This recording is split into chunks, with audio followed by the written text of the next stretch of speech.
ननद ने भाभी पर लगाया ताला तोड़कर चोरी करने का आरोप। मामला भागलपुर जिला अंतर्गत जीरो माइल थाना क्षेत्र का। नाथनगर की रहने वाली श्रेया रानी जीरो माइल पुलिस को बताती है कि जीजा के बुलावे पर अपनी बहन की सेवा करने के लिए वह नाथनगर स्थित अपने आवास से निकली जब घर में ताला लगा हुआ था। इसके बाद जब वह वापस आई तो ताला टूटा हुआ था। वहाँ से स्कूटी, शैक्षणिक योग्यता प्रमाण पत्र, जमीन का दस्तावेज, सोना चांदी और करीब 8 लाख रुपये गायब था। उसने इसकी शिकायत जीरो माइल थाना में करते हुए भाभी कंचन देवी पर आरोप लगाती है कि घर से जाने के पूर्व भाभी कंचन देवी को सारी बात बताई गई थी। उसी ने ही इस घटना को अंजाम दिया है। इस चोरी की घटना से वह काफ़ी मर्माहत है। पीड़ित महिला ने जीरो माइल थाना को आवेदन देकर न्याय का गुहार लगाई है। आइए सुनते हैं घटना के बारे में श्रेया रानी क्या कहती है, किस तरह से उसके घर में चोरी की घटना को अंजाम दिया गया। वह अपनी बहन की सेवा करने के लिए जीजा के बुलावे पर गया था। जीजा ने फ़ोन करके उसे कहा कि आपकी बहन का तबीयत खराब है, आइए देखभाल कीजिए, मैं काम में व्यस्त रहूँगा। फ़ोन आते ही वह घर से निकल गए। इसके बाद घर में चोरी की घटना को अंजाम दिया गया। क्या मामला हुआ है बताइए वहाँ का। मेरी शादी 2010 में हुई थी।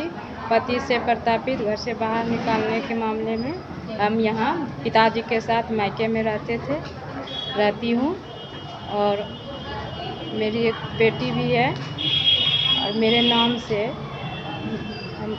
मुझे घर दिए हैं रहने के लिए लगभग 1 कट्ठा में। और हम बाहर में और मेरे रूम में ताला लगा हुआ था और हम अपनी बहन के पास गए थे। वो स्वस्थ थी, बीमार थी, तो भाई और बहन से मदद करने के लिए गए थे बड़ी बहन के यहाँ। तो वहाँ से आने के बाद मैं बोली कि ताला का चाबी खोलिए, मैं अपनी बड़ी भाभी को। तो उसने गाली गलौज गले फांस रख के बाहर किया और चाबी नहीं दिया। तो इसकी घटना का सूचना हम थाना प्रभारी को दिए।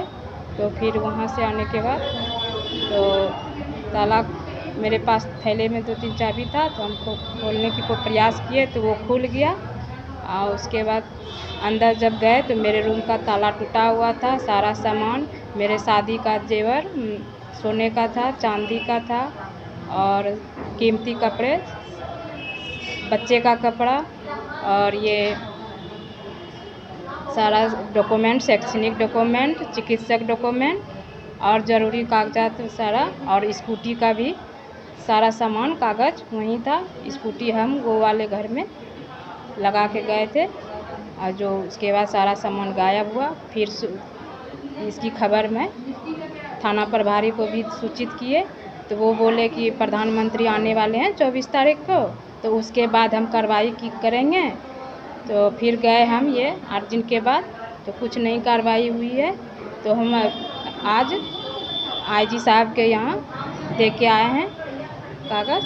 तो मेरी एक बेटी है जो हम शरीर से भी अस्वस्थ हैं, विकलांग हैं और मुझे 8 लाख का पूरा धक्का लगा है, जो उसका मुआवजा चाहिए। और ये मेरे जीजाजी हैं जो अभी हमको मदद कर रहे हैं, जो हम इस मुकाम पे पहुँचे हैं, इस यहाँ तक पहुँचे हैं। जो मेरी एक ही बेटी सहारा है, जो हमें कानूनी कार्रवाई किया जाए। नाम बता दीजिए। श्रेया रानी।